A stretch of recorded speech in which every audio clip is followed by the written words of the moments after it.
கிறிஸ்துவுக்குள் பிரியமான செல்ல குழந்தைகளுக்கு அன்பின் நல்வாழ்த்துக்கள்.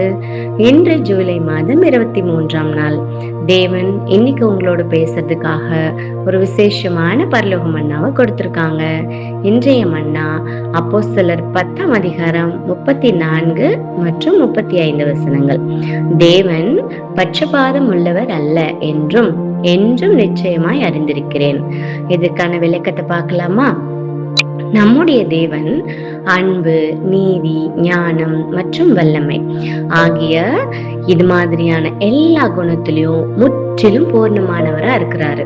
அவர் இந்த உலகத்துல உள்ள ஒவ்வொரு மனுஷனும் தன்னை பத்தி நல்லா தெரிஞ்சுக்கிறதுக்கும் தன்னை நேசித்து ஆராதனை செய்யறதுக்கும் முழுமையான மற்றும் நியாயமான ஒரு நல்ல வாய்ப்பை நிச்சயமா ஏற்படுத்தி கொடுப்பாங்க. அவர் சில மனுஷங்களை மட்டும் அதிகமா நேசிச்சு மத்தவங்கள குறைவா நேசிக்கிற பட்சபாதம் உள்ளவர் கிடையாது. இந்த பூமியில உள்ள எல்லா மனுஷங்களுமே அவருடைய பார்வைக்கு ரொம்ப விலையேற பெற்றவர்களாகவும் சமமானவர்களாகவும் தான் இருக்கிறாங்க.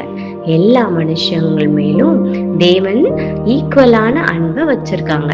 அவர் யாரையும் தள்ளிடாம எல்லாருக்கும் இரக்கம் காட்டுறாரு. சோ குட்டீஸ், நம்முடைய தேவனை போலவே நாமும் எல்லாரிடமும் பட்சபாதம் இல்லாம, அதாவது டிஃபரன்ஸ் காட்டாம அன்பாவும் சமமாவும் பழக கத்துக்கொள்ளணும்.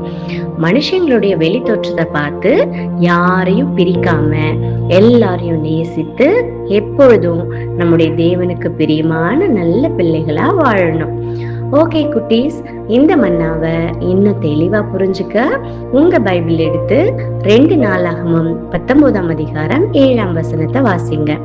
எல்லார்கிட்டையும் பாகுபாடு இல்லாம அன்பாவும் சமமாவும் பழக கற்றுக்கொண்டு தேவனுக்கு பிரியமான நல்ல பிள்ளைகளா வாழ்றது குறித்து இன்னைக்கு உங்க மனசுக்குள்ளேயே தியானம் பண்ணுங்க. ஓகே குட்டீஸ், இன்னைக்கு இந்த மன்னாவோட சந்தோஷமா இருங்க. இன்னைக்கு நைட் ஒரு சூப்பரான வேதாகம கதையோட நம்ம சந்திக்கலாம். எப்பவுமே தேவனுக்கும் கிறிஸ்துவுக்கும் பிடிச்ச சமத்து பிள்ளைங்களா இருங்க. God bless you. Bye.